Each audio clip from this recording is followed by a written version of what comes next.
This week on Lexington Now, what is Partners for Youth? 100 years of the Lafayette Hotel and golfing, Broadway style.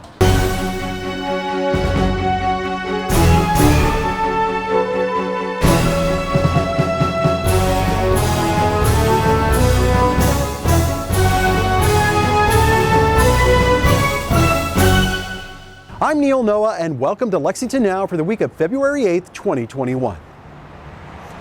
Over the years, we've brought you many segments on programs brought to you by Partners for Youth. But what exactly is Partners for Youth? Brianna Persley tells us.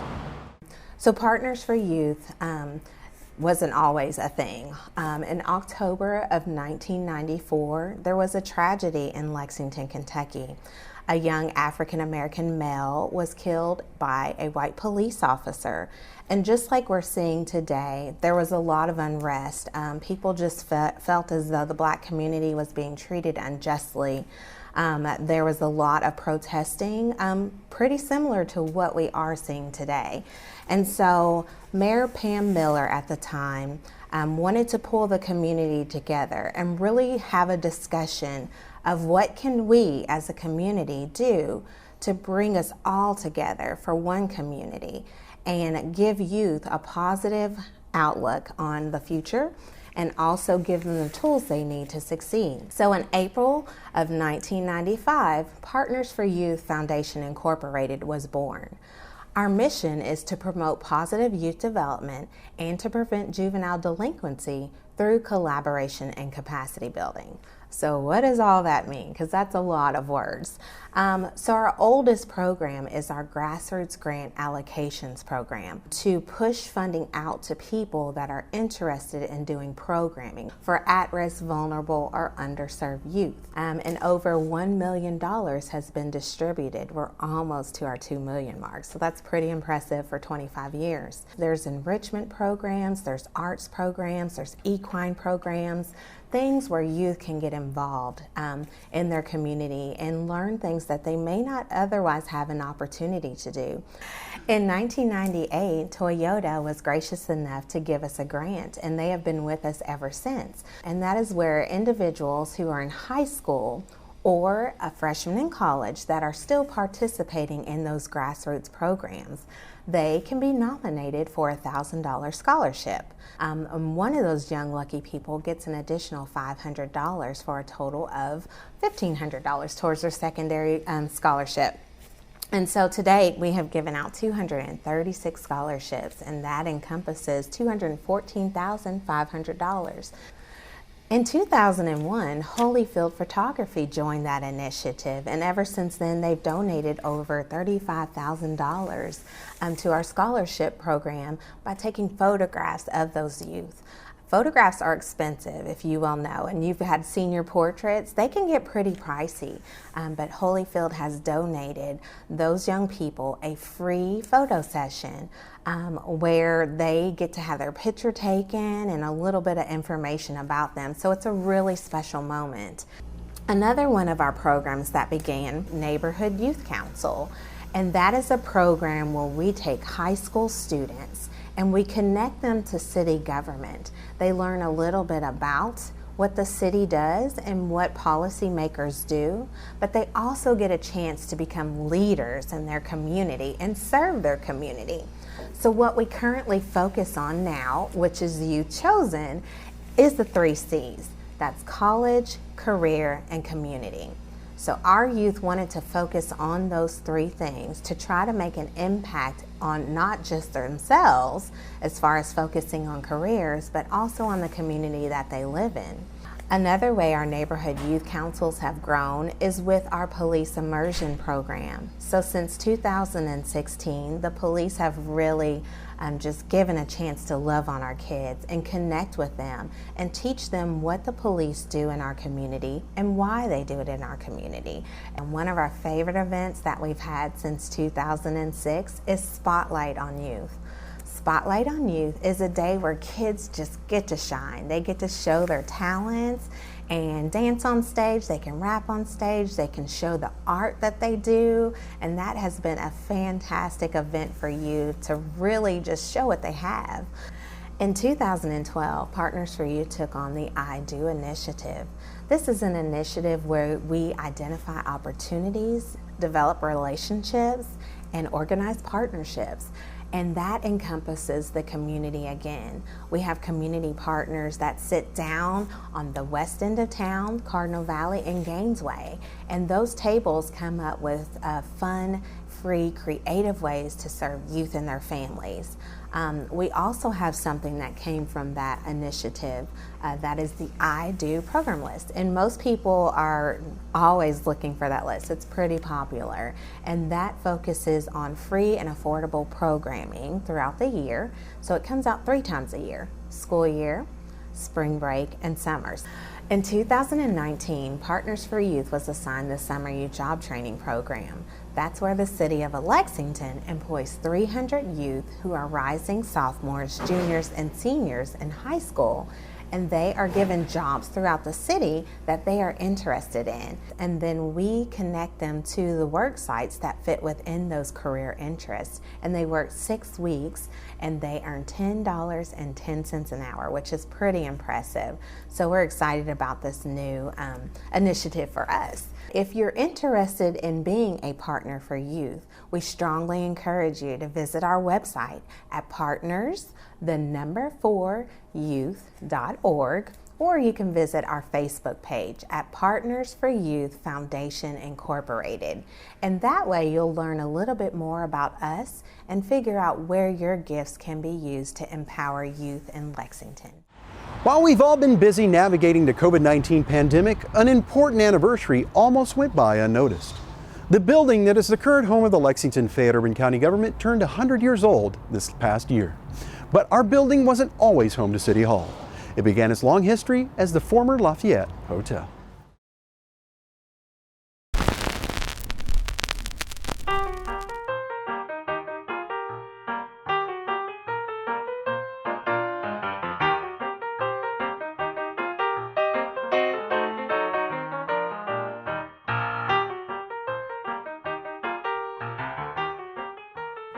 When the Lafayette Hotel formally opened on Thursday, December the 2nd, 1920, it was the second largest hotel in Lexington, overtopped only by the nearby Phoenix Hotel. While second in size, the Lafayette had the finest, most contemporary design and was the only fireproof hotel in Lexington for the period. The grandiose hotel was to employ about 50 people. One of those 50 was Leonard L.B. Schaus, the president of the Lafayette Hotel Company. Quoted from the Lexington Herald Special Edition article November 28, 1920, Schaus remarked, "I have long dreamed that Lexington would someday have such a wonderful, up-to-date hotel as this." Schaus went on to proclaim that the hotel was one of the best-equipped hosteleries not only in the South, but the entire country as well. A labor of love. The hotel was Schaus's pride and joy. While we may view the building through the lens of our modern perspective, at the time of its debut, the Lafayette was the height of extravagance. No expense was spared to make this hotel the most elegant and modern place anywhere around. The $2 million hotel included the finest furniture, lighting, decor, floors, plumbing, and other amenities found in no other hotels at the time. Boasting 300 rooms, the November 28, 1920 Lexington Herald article detailed each with its own private bath and all the comforts of modern hotel plumbing. Even the cement, which was supplied by Speed Portland Cement and other building materials used, were the most advanced for the era. In one advertisement, the contractor Mason and Hunger Contracting Company stated the Lafayette Hotel stands as firm as the Rock of Ages. Another such declaration stated, "Bricks meant for mortar, stronger than the brick itself used."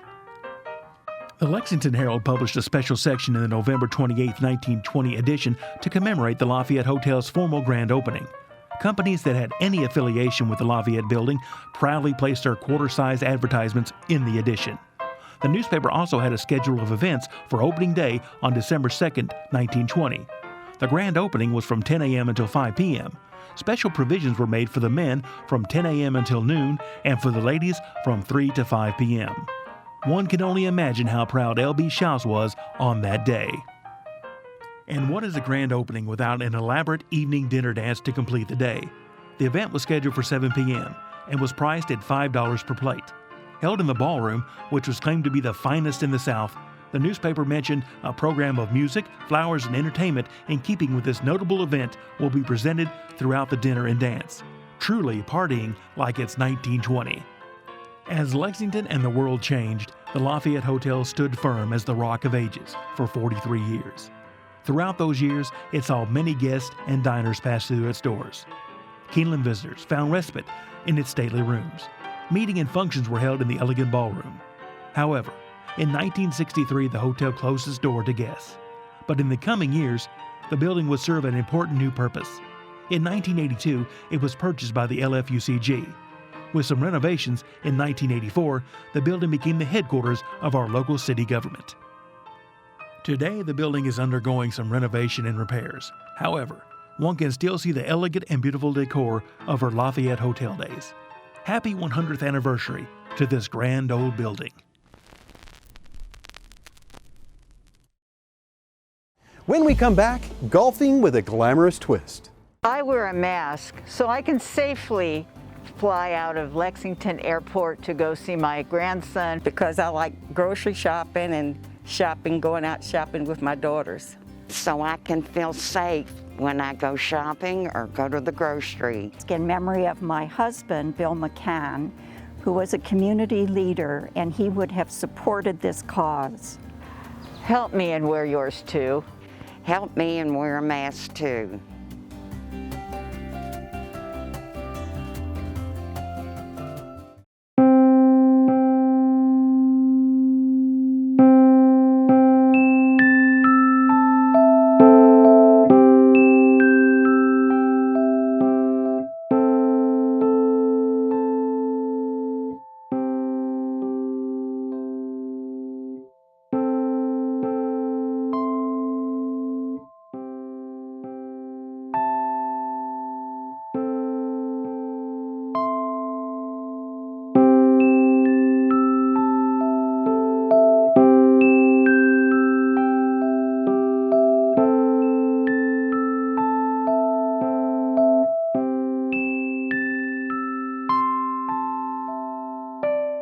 Welcome back to Lexington Now.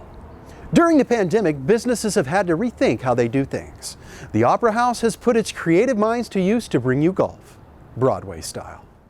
Well, operations at the Opera House, like so many businesses, were shuttered, were stopped in mid-March due to the pandemic, and we have been closed for many months. The idea for mini golf came from a colleague of mine in Memphis, Tennessee. We had many conversations, and I said, do you mind if we sort of draft off of your idea? He said, please do.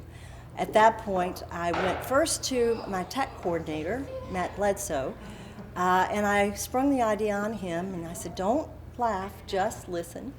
And he did. And when she broke it to me, I immediately started thinking about the different shows that we've had here and how we can apply that to the mini golf game. It be memorable to the people who've seen the shows. They can take the image of what the hole may look like and you just immediately take them back to the show. The course took about a month. Physically, it took about 3 weeks to construct. The planning took about a week or a week and a half before that. I think the hardest one to build was the Kinky Boots hole, and it just, you never think, how do you build a 16-foot long pair of legs, and then when you're actually faced with the challenge, it's harder than you think it would be. All the holes are designed to move, and so we had to figure out how to move a 16-foot long pair of legs without them breaking or collapsing when we lift them. So they all break into multiple pieces and lock together. We designed a lighting system to hang over it with our production lights, our show lights that we use. Did a custom design for not only what's over the course, but so that you can stand on stage and see the audience, see the artwork on the proscenium and on the king and queen's boxes, and really highlight what the building looks like from the stage. We decided to theme the course to Broadway to give our nod to the arts. Matt Bledsoe designed each hole. There are 9 holes, Each one is a tribute to a Broadway show that's either played in our opera house or one that we hope to have one day. And so as you play along, you will see the show poster, and behind the show poster we incorporated a trivia game. So there are trivia questions that you can try to answer, and you can save a stroke or play it however you and your party would like to. We wanted to incorporate a little bit more fun with a hole-in-one. So our 9th hole, the Hamilton hole, we encourage people not to throw away their shot, and if they get a hole-in-one, we will put their name up in lights on our Broadway marquee. And that's been a lot of fun. People are really excited to see their name in lights. Everyone's cheering everyone on. When there are lots of people on the stage, they're cheering for each other, even if they don't know one another. When you come to play mini golf on Broadway, we invite you to take your picture on stage. We have a big banner that says, "I played the Lexington Opera House." And we also have a souvenir golf ball that's available for just $2 to support the Opera House Fund and our efforts here at the venue. We also offer the course to those who might be interested in hosting a company outing or a birthday party or a group celebration. You can come and play mini golf at the Opera House safely and yet enjoy the company of friends. We'll all be in masks. We will social distance around the course, and we've had several already, and we invite people to do that. And we will also entertain times that are not within the normal operating hours of the weekend to do that. The course is designed for everyone. Children come and play, Broadway lovers come and play. People who've never set foot in the Opera House have been here during our first 4 weekends of operation. So anyone can come and enjoy the course. We hope to run mini golf as long as there's interest in our community. We love having people here on the weekends. We're currently open Fridays, Saturdays, and Sundays. And so there are tea times available. We want that to continue as long as there is interest, as long as people are looking for a fun, safe activity for their friends and family. After so many months of being shuttered and not seeing the public come through the doors of the Opera House, it was heartwarming when we could once again open our doors and allow people to come in and enjoy the arts in a much different way. Our mini golf course is Broadway inspired, so we are enjoying theater, but in a different way from what is normally perceived here at the Opera House. But it's been so much fun. There's an old saying in Kentucky that if you don't like the weather, just wait 5 minutes. Well, this time of year, that often includes bitter cold. Here's what to do to stay healthy and safe when those thermometers drop.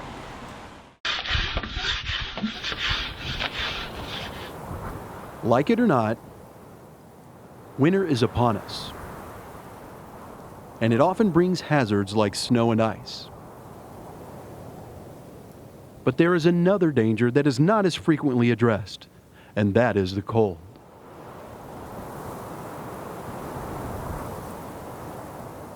During especially cold weather, it is best to stay indoors, but if you must venture out, here are some guidelines you should follow to stay safe. Dress warmly in layered clothing, including a hat, a scarf, or knit mask to cover your face and mouth, sleeves that are snug at the wrist, mittens, a water-resistant coat, and water-resistant boots. Avoid exertion, as cold weather puts an extra strain on the heart. Those with heart disease or high blood pressure should follow their doctor's advice about shoveling snow or performing other activities in the cold. When outside, avoid walking on ice, and keep your steps and walkways as free of snow and ice as possible. Be on the lookout for signs of hypothermia and frostbite, 2 common cold weather-related health problems. Warning signs of hypothermia, which is an abnormally low body temperature, include shivering, exhaustion, confusion, fumbling hands, memory loss, slurred speech, and drowsiness.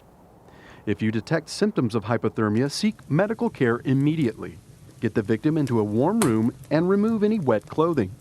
Warm the center of the body first with an electric blanket if available. Otherwise, use skin-to-skin contact under loose, dry layers of blankets, clothes, towels, or sheets. Warm beverages can help increase the body temperature, but do not use alcoholic beverages.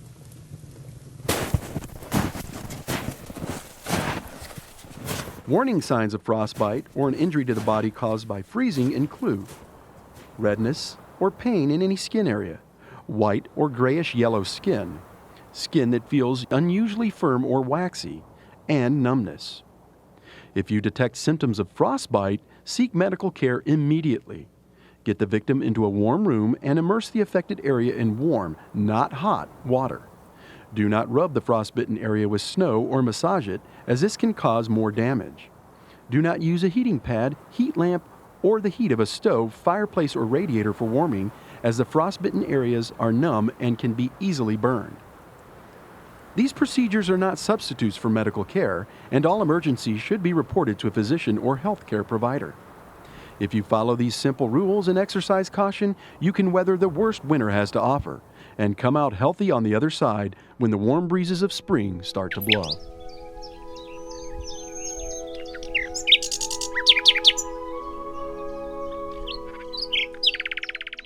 Most meetings at City Hall continue to run virtually, but we are bringing many of these meetings to you live.